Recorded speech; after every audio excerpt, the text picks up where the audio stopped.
Good morning. आजच्या या सेशनमध्ये आपण भारतीय बँक प्रणालीच्या रचनेतील बँकांचा चौथा प्रकार म्हणजेच विकास बँका यावर चर्चा करणार आहोत. त्यामध्ये आपण सर्वात अगोदर बघूयात की विकास बँक म्हणजे काय. ज्या बँका फक्त विशिष्ट क्षेत्राचा विकास करण्यासाठी अर्थसहाय्य किंवा कर्ज पुरवठा करण्याचे कार्य करतात त्यांना विकास बँक असे म्हणतात. म्हणजेच विकास बँका विशिष्ट क्षेत्राचा विकास करण्याच्या हेतूनेच कर्ज पुरवठा करतात.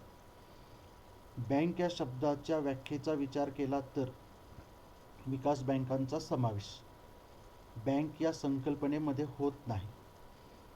कारण बँक या संकल्पनेच्या व्याख्येनुसार मागता क्षणी परत करण्याच्या अटीवर वेगवेगळ्या प्रकारच्या ठेवी स्वीकारणारी आणि त्या ठेवींच्या साहाय्याने कर्ज पुरवठा करणारी संस्था किंवा व्यक्ती म्हणजे बँक असते. म्हणजेच ठेवी स्वीकारून कर्ज पुरवठा करणे हे मूलभूत कार्य करणारी व्यक्ती किंवा संस्था असेल तर त्याचा समावेश बँकेमध्ये केला जातो. परंतु विकास बँका फक्त कर्ज पुरवठा करण्याचे कार्य करतात. विकास बँका कुठल्याही प्रकारच्या ठेवी स्वीकारत नाहीत. त्यामुळे विकास बँकांचा समावेश बँक या संकल्पनेमध्ये किंवा बँक या शब्दाच्या संकल्पनेमध्ये होत नाही. त्यामुळे विकास बँकांना वित्त पुरवठा करणाऱ्या संस्था किंवा बँकेतर वित्तीय संस्था नॉन बँकिंग फिनान्शियल इन्स्टिट्यूशन्स असेही म्हणतात. या संस्थांकडून विशिष्ट क्षेत्राच्या विकासासाठी मोठ्या प्रमाणात कर्ज पुरवठा केला जातो. तसेच या संस्था भारतीय रिझर्व्ह बँकेच्या नियंत्रणाखाली असल्यामुळे भारतीय बँक प्रणालीच्या रचनेत यांचा समावेश केला जातो. विकास बँकांमध्ये वेगवेगळ्या प्रकारच्या बँकांचा समावेश होतो. त्यापैकी पहिली बँक आहे किंवा पहिल्या बँकेचा प्रकार आहे औद्योगिक विकास बँक. औद्योगिक विकासासाठी अल्पकालीन आणि मध्यमकालीन कर्ज पुरवठा व्यापारी बँका किंवा इतर प्रकारच्या बँकांद्वारे होऊ शकतो. परंतु औद्योगिक विकासासाठी दीर्घकालीन कर्ज पुरवठा करण्यासाठी औद्योगिक विकास बँकांचीच आवश्यकता असते. औद्योगिक क्षेत्राच्या विकासासाठी भारतात औद्योगिक बँकांची स्थापना करण्यास स्वातंत्र्यप्राप्तीनंतर म्हणजेच 1948 पासून प्रारंभ झाला आहे. भारतातील औद्योगिक विकास बँकांचे दोन प्रकारात विभाजन केले जाते. ते म्हणजेच राष्ट्रीय पातळीवरील बँका आणि राज्य पातळीवरील बँक. त्यापैकी पहिला प्रकार आहे राष्ट्रीय पातळीवरील बँक. संपूर्ण देशातील औद्योगिक क्षेत्राला कर्ज पुरवठा करण्यासाठी ज्या औद्योगिक विकास बँका कार्य करतात त्यांना राष्ट्रीय पातळीवरील विकास बँका असे म्हणतात. या बँकांचे देखील दोन प्रकारात विभाजन केले जाते. त्यातला पहिला प्रकार आहे मोठे उद्योग किंवा मोठ्या उद्योगांना कर्ज पुरवठा करणाऱ्या औद्योगिक विकास बँक. मोठे उद्योग म्हणजे भारतातील ज्या उद्योगांमध्ये भांडवलाचे प्रमाण ₹10 कोटी किंवा त्यापेक्षा जास्त असते त्याला मोठे उद्योग असे म्हणतात. देशातील मोठ्या उद्योगांना कर्ज पुरवठा करण्यासाठी 1948 मध्ये भारतीय औद्योगिक वित्त महामंडळ IFCI industrial finance corporation of India या संस्थेची स्थापना करण्यात आली. IFCI ही सार्वजनिक क्षेत्रातील बँकेतर कंपनी आहे. IFCIच्या 7 संलग्न किंवा सहाय्यक कंपन्या असून एक सहयोगी कंपनी आहे.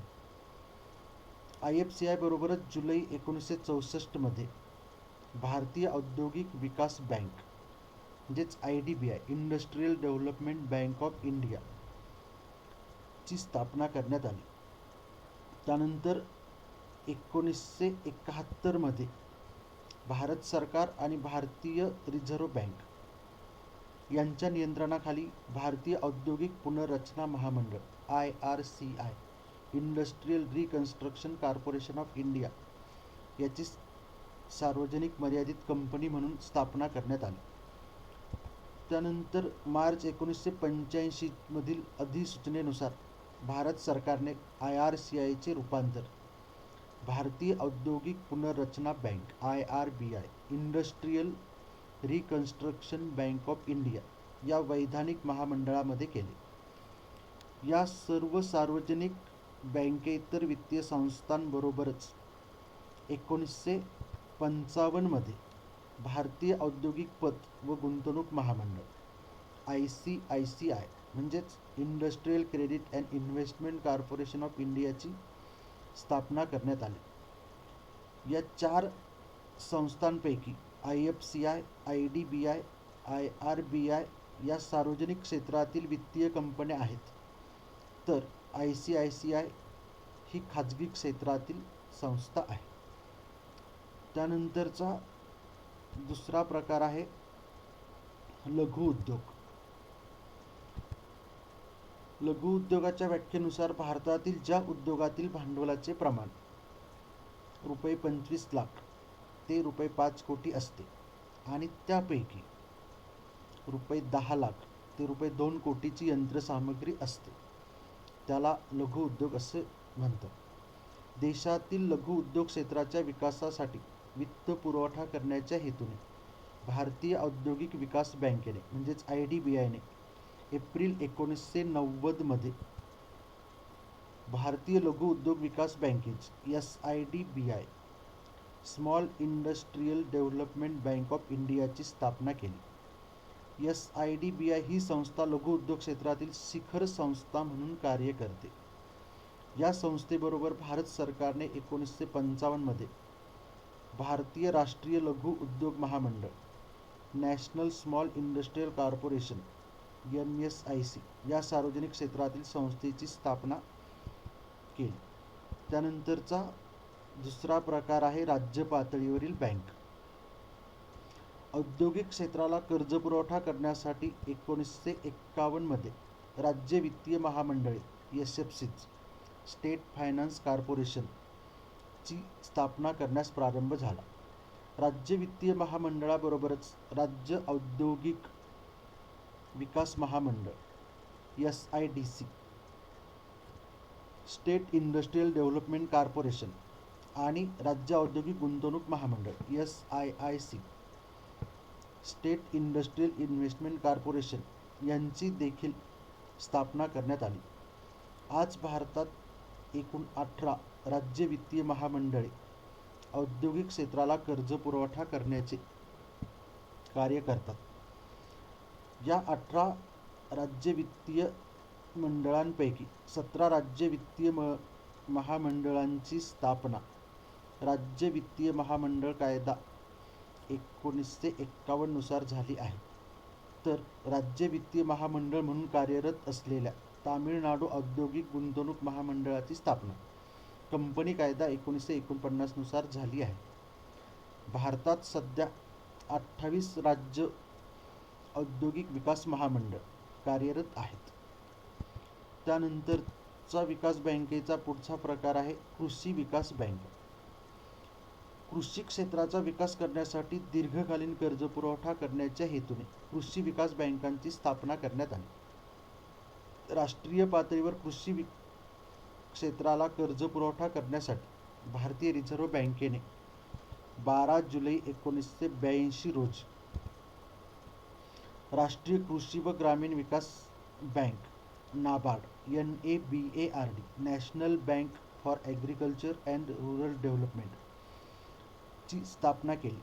राज्य पातळीवर कृषी क्षेत्राला कर्ज पुरवठा करण्यासाठी राज्य सहकारी कृषी व ग्रामीण विकास bank SCARDB, state cooperative agriculture and rural development bank आणि स्थानिक पातळीवर म्हणजेच जिल्हा पातळीवर प्राथमिक सहकारी कृषी व ग्रामीण विकास bank PCARDB, primary cooperative agriculture and rural development bank यांची स्थापना करण्यात आली.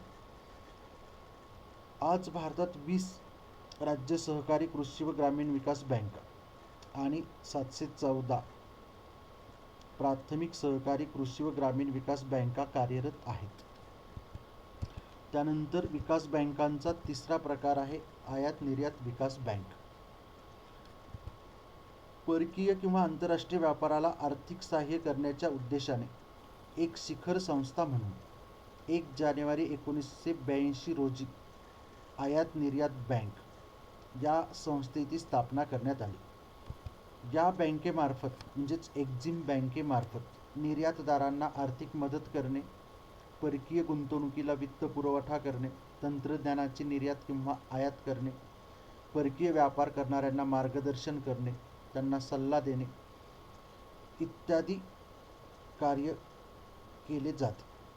त्यानंतर विकास बँकांचा चौथा प्रकार आहे राष्ट्रीय गृहनिर्माण बँक.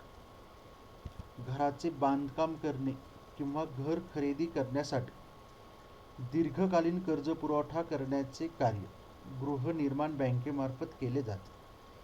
गृह कर्ज पुरवठा हा व्यापारी बँका किंवा सहकारी बँकांकडून देखील केला जातो, परंतु फक्त गृह कर्ज पुरवठा करण्यासाठी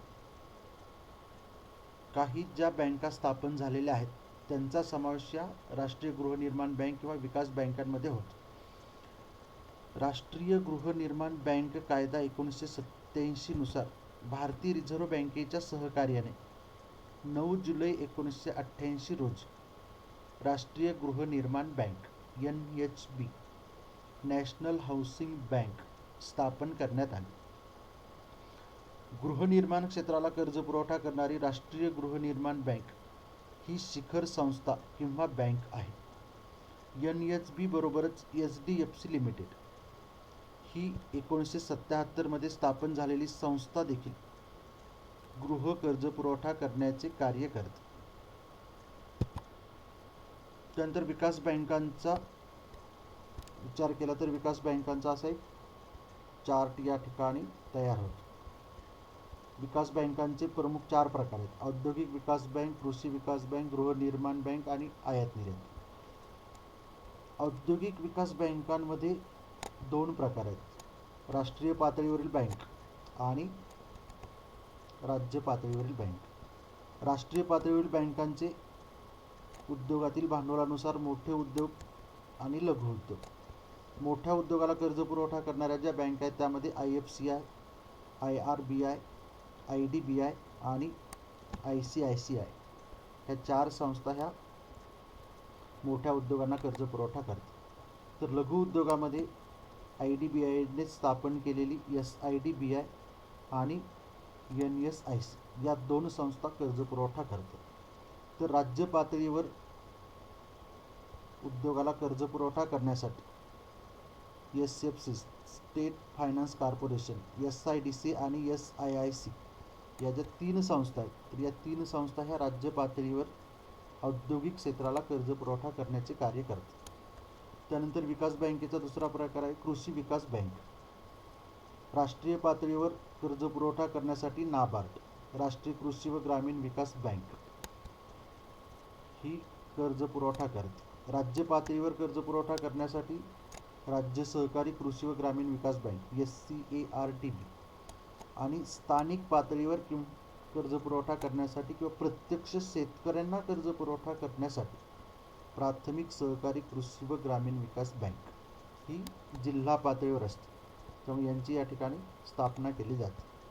त्यानंतर खास करून गृह कर्ज पुरवठा करण्यासाठी गृहनिर्माण बँक आहेत, त्यामध्ये NHB नॅशनल हाऊसिंग बँक आणि HDFC लिमिटेड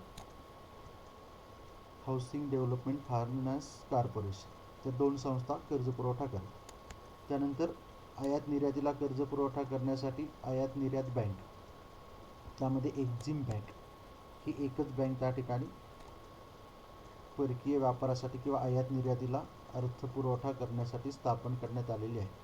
तर अशा प्रकारे विकास बँकांवर आपण या ठिकाणी चर्चा केलेली आहे.